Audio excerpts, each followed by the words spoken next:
Hello दोस्तों, welcome to classify. आज की इस कंट्री कंपैरिजन स्पेशल वीडियो में हम यूरोप कॉन्टिनेंट के दो पड़ोसी देश स्पेन और पुर्तगाल का कंपैरिजन करने वाले हैं। स्पेन की बात करें तो यह देश अपनी समृद्ध संस्कृति, खूबसूरत समुद्री तट और पर्यटन स्थलों के साथ ही ला टोमेटिना जैसे फेस्टिवल के लिए पूरे विश्व में प्रसिद्ध है। इस देश का ऑफिशियल नाम किंगडम ऑफ स्पेन है। दोस्तों, यह देश इतना खूबसूरत है कि 2019 में यह देश सबसे ज्यादा विजिट किए जाने वाले देशों के रैंकिंग में फ्रांस के बाद दूसरे नंबर पर रहा था। पिछले साल 2019 में यहाँ पे 8 करोड़ से भी ज्यादा टूरिस्ट लोगों ने विजिट किया था। वही पुर्तगाल की बात करें तो यह यूरोप का सबसे पुराना देश है। 1128 में ही इस देश के बॉर्डर की घोषणा कर दी गई थी। अगर आप फुटबॉल में रुचि रखते हो तो आपने पुर्तगाल और पुर्तगाल के महान फुटबॉलर क्रिस्टियानो रोनाल्डो के बारे में तो सुना ही होगा। पुर्तगाल देश का ऑफिशियल नाम पुर्तगीज रिपब्लिक है। पुर्तगाल एक विकसित देश है। ग्लोबल पीस इंडेक्स 2020 के आंकड़ों के अनुसार यह दुनिया का तीसरा सबसे सुरक्षित देश है। वही इस लिस्ट में स्पेन 38वें नंबर पर है। आज की इस वीडियो में हम इन दोनों देशों के जीडीपी से लेके poverty rate, military budget, military power, average internet speed जैसे 15 से भी ज्यादा फैक्टर्स के आधार पर इन दोनों देशों के बीच कंपैरिजन करने वाले हैं। तो हमारा यह वीडियो पूरा देखें। दोस्तों, कंपैरिजन की शुरुआत जीडीपी यानी कि ग्रॉस डोमेस्टिक प्रोडक्ट से करते हैं। बरद स्पेन की नॉमिनल जीडीपी आज 2020 में 1.2 ट्रिलियन यूएस डॉलर्स है और नॉमिनल जीडीपी के मामले में दुनिया में 14th नंबर पर है। वही पुर्तगाल की नॉमिनल जीडीपी केवल 222 बिलियन यूएस डॉलर्स है और जीडीपी के मामले में 47th नंबर पर है। और अगर जीडीपी पर कैपिटा की बात करें तो स्पेन का GDP per capita 26,832 US dollars है। वही पुर्तगाल का GDP per capita 21,608 US dollars है। भारत स्पेन का जीडीपी ग्रोथ रेट आज 2020 में 7.2% है। वही पुर्तगाल देश का जीडीपी ग्रोथ रेट 6.5% है और इन दोनों भी देशों में यूरो करेंसी चलती है। मेजर इंडस्ट्रीज की बात करें तो स्पेन के मेजर इंडस्ट्रीज में फार्मास्यूटिकल्स, मेटल्स, टेक्सटाइल और केमिकल इंडस्ट्रीज शामिल है।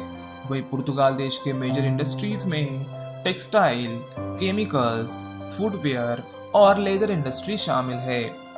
इनके अलावा टूरिज्म पे भी इन दोनों भी देशों की इकोनॉमी डिपेंडेंट है।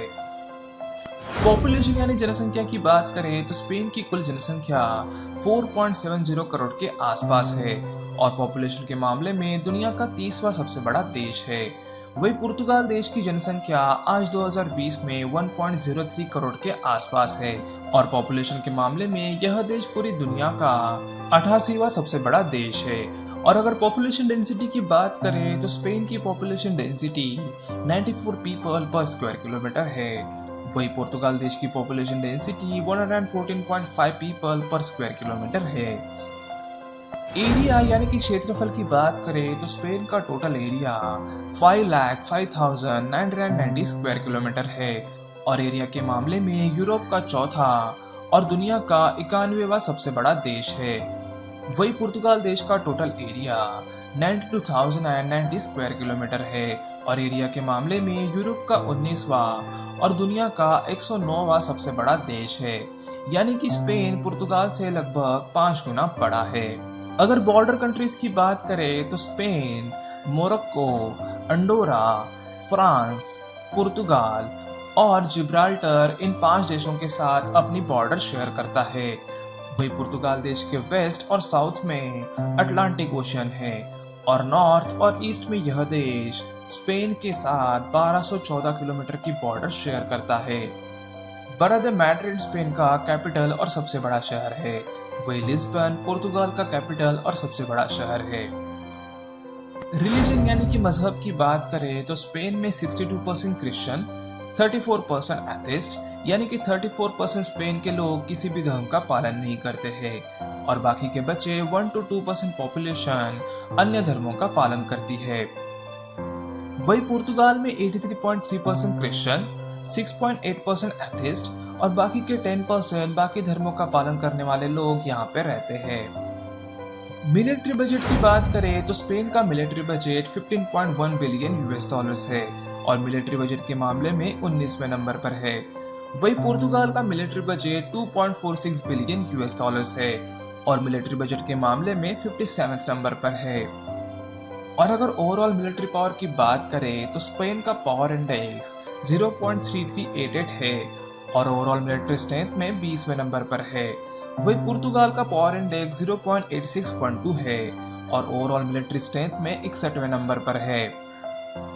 नंबर ऑफ एयरपोर्ट्स की बात करें तो पूरे स्पेन में कुल मिला के 36 एयरपोर्ट्स है, जिसमें से मैड्रिड सिटी में स्थित मैड्रिड बराहास एयरपोर्ट स्पेन का सबसे व्यस्त एयरपोर्ट है, जहां पे पिछले साल 2019 में 6.1 करोड़ पैसेंजर्स का आना जाना रहा था।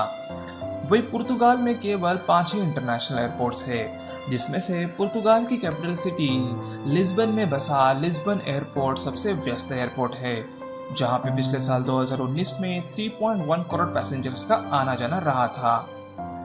फर्टिलिटी रेट यानी कि एक महिला औसतन कितने बच्चों को जन्म देती है, तो बता दें स्पेन और पुर्तगाल इन दोनों भी देशों का फर्टिलिटी रेट करीब करीब 1.3 बर्थ पर वुमन है।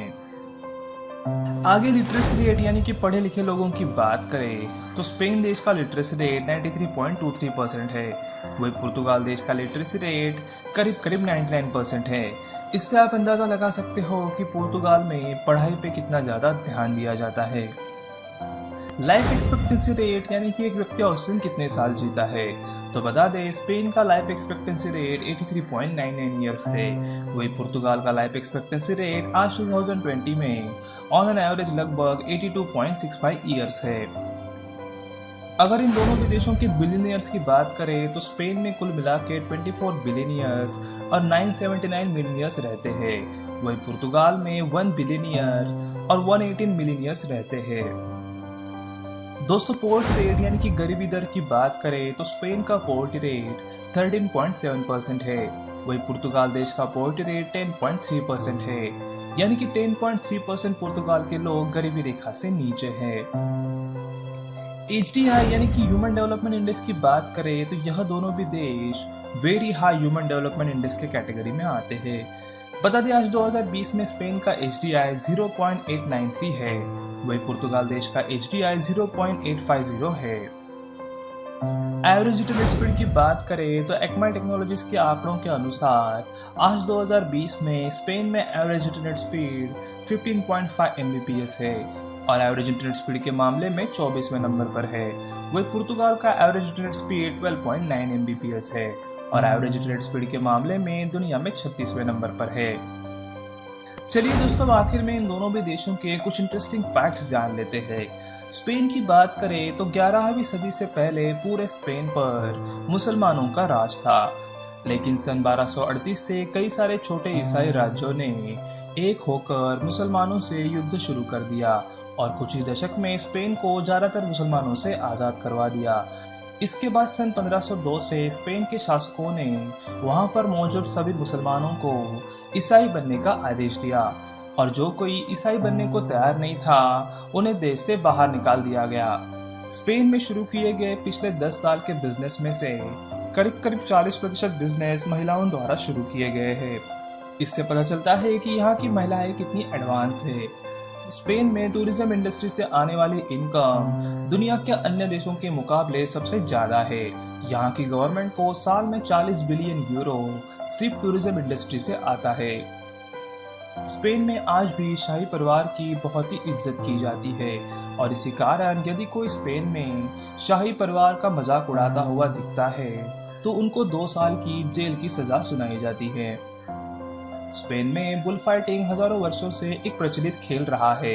इस खेल को कुछ लोग कला और कौशल से जोड़ते हैं तो अन्य लोगों की नज़र में यह एक अमानवीय क्रूर खेल है। वही पुर्तगाल की बात करें तो यहाँ पे यूरोप का सबसे बड़ा इंडोर एक्वेरियम पुर्तगाल की कैपिटल सिटी लिस्बन में बना हुआ है, जिसमें 450 प्रजाति के 16,000 से भी ज़्यादा जानवर मौजूद है, जिसे देखने के लिए हर साल 10 लाख से भी ज़्यादा टूरिस्ट यहाँ आते हैं। वास्को दी गामा का नाम तो आपने सुना ही होगा, जिसके बारे में कहा जाता है कि 1498 में उसी ने भारत के समुद्री मार्ग की खोज की थी और ये वास्को डी गामा पुर्तगाल के ही रहने वाले थे। इस देश की पुर्तगाली भाषा पूरी दुनिया में सबसे ज़्यादा बोले जाने वाली भाषा के मामले में छठे नंबर पर है।